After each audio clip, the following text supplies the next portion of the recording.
ഏവർക്കും MRK ബ്രോസിലേക്ക് സ്വാഗതം. മതപരിവർത്തനം നടത്തിയെന്നും മനുഷ്യക്കടത്ത് നടത്തിയെന്നും ആരോപിച്ചുകൊണ്ട് 2 കന്യാസ്ത്രീകളെ ഒരു കൂട്ടം ജനങ്ങൾ ആക്രമിക്കുകയും പോലീസ് കേസെടുത്ത് അറസ്റ്റ് ചെയ്യുകയും ചെയ്തു എന്ന വളരെ വേദനാജനകമായ വാർത്ത നാം ഓരോരുത്തരും കേട്ടിട്ടുണ്ടാകും. ഒരു വ്യക്തി കുറ്റം ചെയ്തു എന്ന് കോടതി മുൻപാകെ തെളിയിക്കപ്പെടുമ്പോൾ മാത്രമാണ് ആ വ്യക്തി കുറ്റവാളിയാകുന്നത്.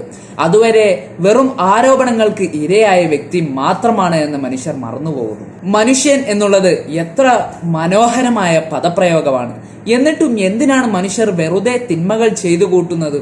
ഇന്ന് നമ്മുടെ നാട്ടിൽ കണ്ടുകൊണ്ടിരിക്കുന്ന ഒരു കാര്യം, ഒരു ധാരണയുമില്ലാതെ, വ്യക്തമായ ധാരണയും തെളിവുമില്ലാതെ മിത്രങ്ങൾ ശത്രുക്കളാവുകയും ശത്രുക്കൾ മിത്രങ്ങളാവുകയും ചെയ്യുന്ന കാഴ്ചയാണ്.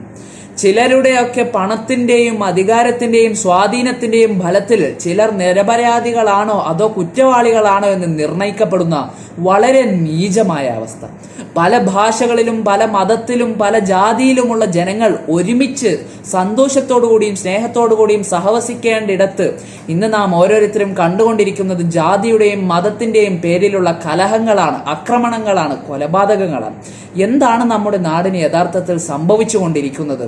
നാം ഓരോരുത്തരും ഈ അടുത്തിടെ കേൾക്കുന്ന വാർത്തകളും കാണുന്ന കാഴ്ചകളും എല്ലാം വളരെ വേദനാജനകമാണ്. ഒരു ചെറിയ കഥ ഞാൻ പറഞ്ഞു തരാം.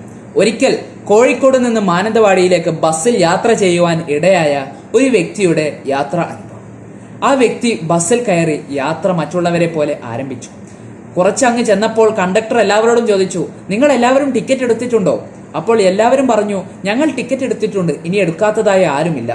താമരശ്ശേരി എത്താനായപ്പോഴേക്കും കണ്ടക്ടർ ഒന്നുകൂടി പറഞ്ഞു, ഇതിൽ ടിക്കറ്റ് എടുക്കാത്ത ഏതോ ഒരു വ്യക്തിയുണ്ട് എന്നാണ് വിഷയം കാണിക്കുന്നത് എന്ന് പറഞ്ഞുകൊണ്ട് ഡ്രൈവറെ കൊണ്ട് ബസ് നിർത്തിപ്പിച്ചു. എന്നിട്ട് കണ്ടക്ടർ എല്ലാവരോടും വിളിച്ചു പറഞ്ഞു, നിങ്ങൾ ഓരോരുത്തരും നിങ്ങളുടെ ടിക്കറ്റ് എടുത്ത് കയ്യിൽ വെക്കണം, എനിക്കൊന്ന് പരിശോധിക്കണം.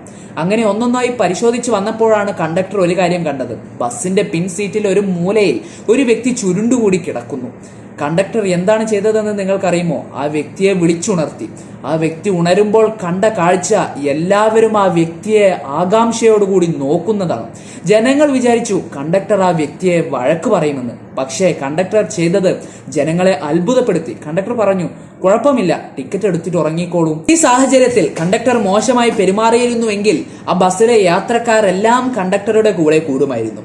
മറിച്ച് മനുഷ്യത്വം നഷ്ടപ്പെടാത്ത കണ്ടക്ടർ ചെയ്ത ആ പ്രവൃത്തി അത് വലിയ ഒരു കോലാഹലം തന്നെയാണ് ഒഴിവാക്കിയത് എന്നുള്ളതാണ് സത്യം. നമ്മുടെ നാട്ടിൽ പലരും പലതും പറയും, പലതും പ്രവർത്തിക്കും. ഇതിന്റെ എല്ലാം പിറകിൽ എടുത്തു ചാടാതെ ശരി ഏതാണ് തെറ്റേതാണ് എന്ന് ചിന്തിച്ചാൽ തീരാവുന്ന പ്രശ്നങ്ങളെ ഉള്ളൂ പലതും നാം നമ്മുടെ നാട്ടിൽ നേരിട്ടുകൊണ്ടിരിക്കുന്നത്. നമ്മുടെ നാട്ടിൽ ഒരു നിയമ സമ്പ്രദായമുണ്ട്. അതിന് കളങ്കം വരാതിരിക്കുക എന്നുള്ളത് നമ്മുടെ ഓരോരുത്തരുടെയും കടമയാണ്. അത് വരുത്താതെ നാം ഓരോരുത്തരും സൂക്ഷിക്കണം. ചെറിയ ഇടുങ്ങിയ മനസ്സുള്ള വ്യക്തികൾക്ക് ഒരിക്കലും പുറത്തു കൊടുക്കുവാൻ കഴിയുകയില്ല.